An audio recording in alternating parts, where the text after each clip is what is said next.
একটু আম খুঁজতেছিলাম যে আমার বাড়ির আশেপাশে যে গাছগুলো আছে গাছগুলোতে আসলে কতটুকু কয়টা আম ধরছে, কিন্তু এই গাছটাতে আমি কোনো আম দেখতেছি না।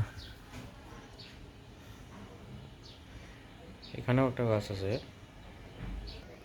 একটা আম দেখা যাচ্ছে। এই যে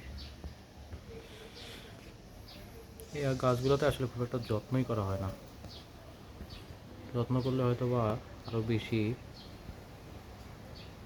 আম পাওয়া যেত। আবহাওয়াটা মাসাল্লাহ বেশ ভালো, মনে হয় বৃষ্টি হবে।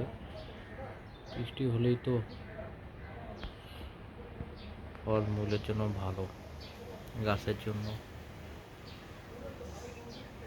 একটাই আম পুরা গাছ জুড়ে, দেখা যাক আরও আম হয় কিনা।